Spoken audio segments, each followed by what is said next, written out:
Hello everyone, welcome back to Learn with Maktum. So ನಾವು ನಮ್ಮ ಕ್ರೈಸ್ series ಒಳಗಡೆ computer fundamentals and C programming subject ನ ಶುರು ಮಾಡಿದ್ದೀವಿ ಹೌದಾ? ಅದರ ಜೊತೆಗೆ ಆಪರೇಟಿಂಗ್ ಸಿಸ್ಟಮ್ ಕೂಡ ಶುರು ಮಾಡಿದ್ವಿ. ಸೊ ಅದೇ ರೀತಿ ಇನ್ನೂ ಒಂದು ಸಬ್ಜೆಕ್ಟ್ ಇದೆ ಸಿಲೆಬಸ್ ಅಲ್ಲಿ, ಅದು ಬಂದ್ಬಿಟ್ಟು ಡೇಟಾ ಸ್ಟ್ರಕ್ಚರ್ಸ್ ಅಂತ ಹೌದಾ?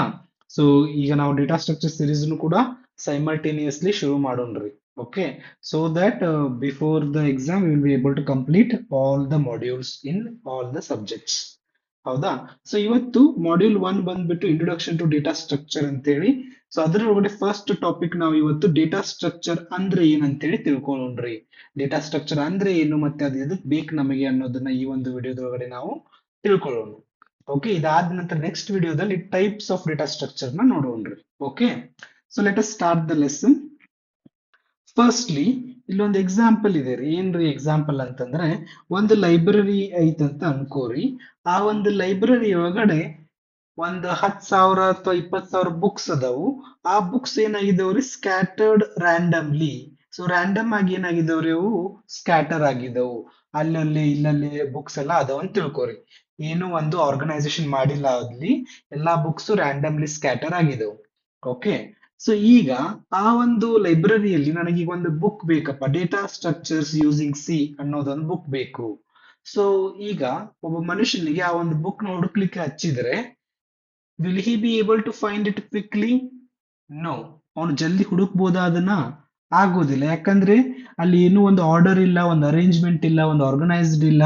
ಸೊ ಆ ಒಂದು ಕನ್ಫ್ಯೂಸ್ ಆಗಿ ಅವನು ಬಹಳಷ್ಟು ಟೈಮ್ ತಗೋತಾನ ಹುಡುಕ್ಲಿಕ್ಕೆ. ಹೌದಾ? ಎಲ್ಲಾ ಬುಕ್ ನೋಡ್ಬೇಕು ಅವನು, ಡೇಟಾ ಸ್ಟ್ರಕ್ಚರ್ ಹೌದು ಅಲ್ಲೋ ಅಂತ ಹೇಳಿ. ಸೊ ಅಲ್ಲಿ ಕನ್ಫ್ಯೂಷನ್ ಆಗ್ತೈತಿ. ಇದು ಒಂದು ಸಿನಾರಿಯೋ ನಿಮ್ಗೆ ತಿಳಿತಂತ ಅನ್ಕೋತೀನಿ. ಇನ್ನೊಂದು ಸಿನಾರಿಯೋ ಏನೈತಪ್ಪ ಅಂತಂದ್ರೆ, ಸೇಮ್ ಈಗ ಇನ್ನೊಂದು ಲೈಬ್ರರಿ ಇದೆ. ಅಲ್ಲಿ ಏನಾಗಿದೆಪ್ಪ ಅಂತಂದ್ರೆ, ಬುಕ್ಸ್ ನ ಅವರು ಅಲ್ಫಾಬೆಟಿಕಲಿ ಅರೇಂಜ್ ಮಾಡಿದಾರ ಅಂತ ಅನ್ಕೊಳ್ಳೋನು. ಸೊ ಬುಕ್ ನ ಅವರು ಕರೆಕ್ಟ್ ಆಗಿ ಆರ್ಗನೈಸ್ ಮಾಡಿ ಇಟ್ಟಿದ್ದಾರೆ ಅಲ್ಫಾಬೆಟಿಕಲಿ. ಸೊ ಆ ಒಂದು ಲೈಬ್ರರಿ ಒಳಗಡೆ ನಾವು ಈಗ data structure using C book ನ ಹುಡುಕಿದ್ರೆ ನಾವು ಹುಡುಕ್ಬೋದಾ? ಈಸಿಲಿ ಹುಡುಕ್ಬೋದಾ? ಹೌದು, ಹುಡುಕ್ಬೋದು. ಯಾಕೆ, ಹೆಂಗ್ ಹುಡುಕ್ಬೋದು ಅಂತಂದ್ರೆ, ಅವು ಅಲ್ಫಾಬೆಟಿಕಲಿ ಅರೇಂಜ್ಡ್ ಆಗಿದಾವೆ. ಸೊ ನಾ ಏನ್ ಮಾಡ್ತೀನಿ, ಡಿ ಸೆಕ್ಷನ್ ಗೆ ಹೋಗಿ ಅಲ್ಲಿ ಡೇಟಾ ಸ್ಟ್ರಕ್ಚರ್ಸ್ ಯೂಸಿಂಗ್ ಸಿ ನ ತಗೋತೇನೆ. ಹೌದಾ? ಸೊ ಇದರಿಂದ ನಮಗೆ ಸರ್ಚಿಂಗ್ ಈಸಿಲಿ ಆಗ್ತದ. ಇದು ಒಂದು ಸೆಕೆಂಡ್ ಸಿನಾರಿಯೋ.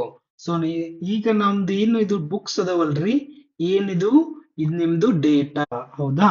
ಸೊ ಡೇಟಾ ಏನೈತಲ್ಲ, ಅದು ಆರ್ಗನೈಸ್ ಆಗಿದ್ರೆ ಈಸಿ, ಹೌದಲ್ವಾ? ಒಂದ್ ವೇಳೆ ಅದು ರ್ಯಾಂಡಮ್ಲಿ ಸ್ಕ್ಯಾಟರ್ ಆಗಿತ್ತಂತಂದ್ರೆ it is difficult, right? So ಅದೇ ರೀತಿ ಕಂಪ್ಯೂಟರ್ಸ್ ಅಲ್ಲಿನೂ ಕೂಡ millions, even billions of pieces of data store ಆಗುತ್ತೆ. ಹೌದು ಅಲ್ಲೋ? ನಮ್ದು ಇನ್ಸ್ಟಾಗ್ರಾಮ್ ತಗೋರಿ ಅಥವಾ ವಾಟ್ಸಪ್ ತಗೋರಿ, ಎಷ್ಟೊಂದು ಮೆಸೇಜಸ್ ಬರ್ತಾವ್, ರೀಲ್ಸ್ ಬರ್ತಾವ್, ಎಲ್ಲ ಏನ್ರಿ ಅವೆಲ್ಲ ಡೇಟಾ ಅದು. ಹೌದಾ? ಸೊ ಅದು ಎಲ್ಲಾನು ಸ್ಟೋರ್ ಆಗ್ತಾ ಇದೆ, ಹೌದಲ್ರಿ, ಕಂಪ್ಯೂಟರ್ ಅಲ್ಲಿ. ಸೊ ಒಂದ್ ವೇಳೆ ಆ ಒಂದು ಡೇಟಾ ಏನಾದ್ರೂ ರ್ಯಾಂಡಮ್ಲಿ ಸ್ಟೋರ್ ಆದ್ರೆ ಏನಾಕಿತ್ರಿ? If that data is stored randomly, what are the possibilities? ನಮ್ದು ಸರ್ಚಿಂಗ್ ಸ್ಲೋ ಆಕಿತ್ತು, ಅಪ್ಡೇಟ್ ಮಾಡೋದು ಸ್ಲೋ ಆಕಿತ್ತು ಡೇಟಾನ, ಪ್ರೊಸೆಸಿಂಗ್ ಕೂಡ ಇನ್ಎಫಿಷಿಯಂಟ್ ಆಕಿತ್ತು. ಹೌದಾ? ಸೊ ಒಂದ್ ವೇಳೆ ಆ ಡೇಟಾ ನಮ್ದು ರ್ಯಾಂಡಮ್ಲಿ ಸ್ಟೋರ್ ಆದ್ರೆ ಇವೆಲ್ಲಾ ಪ್ರಾಬ್ಲಮ್ಸ್ ಬರ್ತಿದ್ವು. ಸೊ ಆದ ಕಾರಣ ಅದನ್ನ ನಾವು ಏನ್ ಮಾಡ್ಬೇಕ್ರಿ, ಡೇಟಾನ ಆರ್ಗನೈಸ್ ಮಾಡಬೇಕು, ಕರೆಕ್ಟ್ ಆಗಿ ಸ್ಟೋರ್ ಮಾಡಬೇಕು. ಹೌದಾ? ಸೊ ಆ ಒಂದು ಟಾಪಿಕ್ ಬಂದಾಗ ನಮ್ದು ಡೇಟಾ ಸ್ಟ್ರಕ್ಚರ್ಸ್ ಬರ್ತಾವಲ್ಲಿ. ಡೇಟಾನ ಏನ್ ಆರ್ಗನೈಸ್ ಮಾಡೋದು ಮತ್ತೆ ಸ್ಟೋರ್ ಮಾಡೋದನ್ನ ಯಾರು ನೋಡ್ಕೋತಾರಪ್ಪ ಅಂತಂದ್ರೆ, ಡೇಟಾ ಸ್ಟ್ರಕ್ಚರ್ಸ್ ನೋಡ್ಕೋತಾರ. ಸೊ ಡೇಟಾ ಸ್ಟ್ರಕ್ಚರ್ಸ್ ಡೆಫಿನಿಷನ್ ನೋಡ್ಕೊಳ್ಳೋಕ್ಕಿಂತ ಮುಂಚೆ ಡೇಟಾ ಮತ್ತೆ ಇನ್ಫಾರ್ಮೇಶನ್ ಅಂದ್ರೆ ಏನಂತೇಳಿ ಒಂದ್ ಸ್ವಲ್ಪ ನೋಡ್ಕೊಂಡ್ಬಿಡೋಣ್ರಿ. Data is a collection of raw facts, figures, symbols, or values that by themselves have little or no meaning. Data ಅಂತಂದ್ರೆ ಏನ್ರಿ? ಕಲೆಕ್ಷನ್ ಆಫ್ ರಾ ಫ್ಯಾಕ್ಟ್ಸ್ ಅಥವಾ ಫಿಗರ್ಸ್ ಅಥವಾ ಸಿಂಬಲ್ಸ್ ಅಥವಾ ವ್ಯಾಲ್ಯೂಸ್. ಎಕ್ಸಾಂಪಲ್ ನೋಡ್ರಿ, ಇಲ್ಲಿ 85 ಮಕ್ತೂಮ್, ಇದೊಂದು ಡೇಟ್ ಐತಿ, ಇಲ್ಲೊಂದು ಅಮೌಂಟ್ ಐತಿ, ಇಲ್ಲೊಂದು ಕ್ಯಾರೆಕ್ಟರ್ ಐತಿ, ಇಲ್ಲೊಂದು ಏನೋ 98.6 ಐತಿ. ಸೊ ಇವೆಲ್ಲ ಏನ್ರಿ? ಡೇಟಾ. ಇವಕ್ಕೆ ಏನೈತ್ರಿ, ಇವಕ್ಕೆ ಯಾವುದೇ ರೀತಿಯಾದಂತ ಮೀನಿಂಗ್ ಇಲ್ಲ. ಇಲ್ಲಿ 85 ಅಂದ್ರೆ ಏನು ಗೊತ್ತಿಲ್ಲ ನಮಗೆ, ಮಕ್ತೂಮ್ ಅನ್ನೋದೇನು ಗೊತ್ತಿಲ್ಲ. So until unless we process the data we don't know what it is. ಅದಕ್ಕೆ ಯಾವುದೇ ರೀತಿಯಾದಂತಹ ಮೀನಿಂಗ್ ಇರುವುದಿಲ್ಲ. ಸೊ ಇದೊಂದು ನಮಗೆ ರಾ ಫ್ಯಾಕ್ಟ್, ಅದು ಅನ್ಪ್ರೊಸೆಸ್ಡ್ ಇರ್ತೈತಿ. ಡೇಟಾ ಅನ್ಪ್ರೊಸೆಸ್ಡ್ ಇರ್ತೈತಿ, ಅದಕ್ಕೆ ಯಾವುದೇ ಮೀನಿಂಗ್ ಇರೋದಿಲ್ಲ until we process it. So ಏನ್ ನಾವು ಡೇಟಾನ ಪ್ರೊಸೆಸ್ ಮಾಡ್ತೀವಲ್ಲ ಅವಾಗ ಅದು ಇನ್ಫಾರ್ಮೇಶನ್ ಅಂತ ಕರಿತೀವಿ, ಅವಾಗ ಅದಕ್ಕೊಂದು ಅರ್ಥ ಬರ್ತೈತಿ. ಫಾರ್ ಎಕ್ಸಾಂಪಲ್ ಇಲ್ಲಿ ನೋಡ್ರಿ ನಾ ಈ ರೀತಿ ಬರಿಬಹುದು, 80 ಅನ್ನೋದು ಏನ್ರಿ ಇಲ್ಲಿ average of the students. Result ಏನಪ್ಪಾ, ಪಾಸ್. ಪಾಸ್ ಅನ್ನೋದು ಏನಿದು ರಿಸಲ್ಟ್. ನಾ ಬರೇ ಜಸ್ಟ್ ಹಿಂಗ್ ಪಾಸ್ ಅಂತ ಬರ್ದಂದ್ರೆ ಏನಂತ ತಿಳ್ಕೊಬೇಕ್ರಿ ನಾವು. ಸೊ ಈಗ ನಾವು ಅದನ್ನ ಪ್ರೊಸೆಸ್ ಮಾಡಿದಾಗ result equal to pass. So ಇದು ಒಂದು ಏನ್ರಿ ಮೀನಿಂಗ್ ಇದೆ ಅದಕ್ಕೆ. ಸೊ ಡೇಟಾನ ಪ್ರೊಸೆಸ್ ಮಾಡಿದಾಗ ಅದಕ್ಕೆ ಇನ್ಫಾರ್ಮೇಶನ್ ಅಂತ ಕರಿತೀವಿ. ಅಂಡ್ ಡೇಟಾ ಅಂತಂದ್ರೆ ರಾ ಫ್ಯಾಕ್ಟ್ಸ್. ಓಕೆ, ಸೊ ಈಗ ಡೇಟಾ ಸ್ಟ್ರಕ್ಚರ್ ಡೆಫಿನೇಷನ್ ಒಂದು ನೋಡ್ಕೊಂಡ್ಬಿಡೋಣ. So as we saw that a data structure is a way of organizing and storing data so that it can be accessed and modified efficiently. So mainly ಏನಪ್ಪಾ ಅಂತಂದ್ರೆ ನಮ್ದು ಡೇಟಾನ arrangement ಮಾಡೋದು, computer ಅಲ್ಲಿ ಡೇಟಾನ arrangement ಮಾಡೋದನ್ನ ಕೆಲಸ ಯಾರು ಮಾಡ್ತಾರ್ರಿ, ಡೇಟಾ ಸ್ಟ್ರಕ್ಚರ್ಸ್ ಮಾಡ್ತಾವು. ಡೇಟಾನ ಆರ್ಗನೈಸ್ ಮಾಡೋದು ಅಥವಾ ಅರೇಂಜ್ಮೆಂಟ್ ಮಾಡೋದು, ಸ್ಟೋರ್ ಮಾಡೋದು ನಿಮ್ಮ ಡೇಟಾ ಸ್ಟ್ರಕ್ಚರ್ ನೋಡ್ಕೋತಾವು. ಇನ್ನೊಂದು ಎಕ್ಸಾಂಪಲ್ ಕೊಟ್ಟಿದ್ದಾರೆ ಡಿಕ್ಷನರಿ. ಇದು ಜನರಲ್ ಡಿಕ್ಷನರಿ ಏನಿರ್ತೈತಲ್ರಿ, ಡಿಕ್ಷನರಿ ಎಲ್ಲರೂ ನೋಡಿರಿ ಅಂತ ಅನ್ಕೋತೀವಿ. ಅಲ್ಲಿ ನಾವು ಯಾವ್ದಾದ್ರು ವರ್ಡ್ ಹುಡ್ಕೋದಿದ್ರೆ ಕ್ವಿಕ್ಲಿ ಹುಡುಕ್ ಬಿಡ್ತೀವಲ್ಲ, ಜಲ್ದಿ ಹುಡುಕ್ ಬಿಡ್ತೇವೆ. ಯಾಕೆ ಪಾಸಿಬಲ್ ಆಯ್ತು ಜಲ್ದಿ ಹುಡುಕೋದು? ಬಿಕಾಸ್ ಅಲ್ಲಿ ವರ್ಡ್ಸ್ ಏನಾಗಿದವು, ಅಲ್ಫಾಬೆಟಿಕಲಿ ಅರೇಂಜ್ ಆಗಿದವು. ಅದಕ್ಕೆ ನಾವ್ ಏನ್ ಮಾಡ್ಬೋದ್ರಿ, ಜಲ್ದಿ ಹುಡುಕ್ಬೋದು. ಆ ಒಂದು ಅರೇಂಜ್ಮೆಂಟ್ ಏನೈತಿ, ಆ ಒಂದು ಆರ್ಗನೈಸೇಷನ್ ಏನೈತಲ್ಲ, ನಮಗೆ ಕ್ವಿಕ್ ಆಗಿ ಸರ್ಚ್ ಮಾಡ್ಲಿಕ್ಕೆ ಹೆಲ್ಪ್ ಆಕೈತಿ. ಅದೇ ರೀತಿ ನಮ್ದು ಡೇಟಾ ಸ್ಟ್ರಕ್ಚರ್ ಏನ್ ಮಾಡ್ತೈತಿಪ್ಪ ಅಂತಂದ್ರೆ ಡೇಟಾನ ಆರ್ಗನೈಸ್ ಮಾಡ್ತೈತಿ. ಸೊ ಡೇಟಾನ ಆರ್ಗನೈಸ್ ಮಾಡ್ತೈತಿಪ್ಪ ಅಂತಂದ್ರೆ ಏನ್ ಮಾಡ್ಬೋದು, ನಾವು ಡೇಟಾದಿಂದ ಕ್ವಿಕ್ಲಿ ಸರ್ಚ್ ಮಾಡ್ಬೋದು, ಇನ್ಸರ್ಟ್ ಮಾಡ್ಬೋದು, ಅಪ್ಡೇಟ್ ಮಾಡ್ಬೋದು ಡೇಟಾನ ಆರಾಮಾಗಿ. ಸೊ ಡೇಟಾ ಸ್ಟ್ರಕ್ಚರ್ಸ್ ಎದಕ್ ಬೇಕಪ್ಪ ಅಂತ ಕೇಳಿದಾಗ ಅದರಿಂದ ನಮ್ದು ಸರ್ಚಿಂಗ್ ಏನಕ್ಕೈತ್ರಿ, ಬಹಳ ಫಾಸ್ಟ್ ಆಗ್ತದ. ಸೊ ಇನ್ನೂ ಒಂದಿಷ್ಟು ಪಾಯಿಂಟ್ಸ್ ಅದಾವ್, ನೋಡೋಣ ಬರ್ರಿ.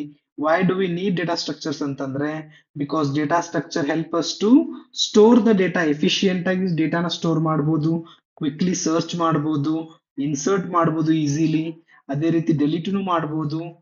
ರೆಡ್ಯೂಸಸ್ ಮೆಮರಿ ಯೂಸೇಜ್ ಕೂಡ ಕಡಿಮೆ ಆಗ್ತದೆ. ಪ್ರೋಗ್ರಾಮ್ ಪರ್ಫಾರ್ಮೆನ್ಸ್ ಕೂಡ ಇಂಪ್ರೂವ್ ಮಾಡಬಹುದು ಡೇಟಾ ಸ್ಟ್ರಕ್ಚರ್ಸ್ ಇಂದ.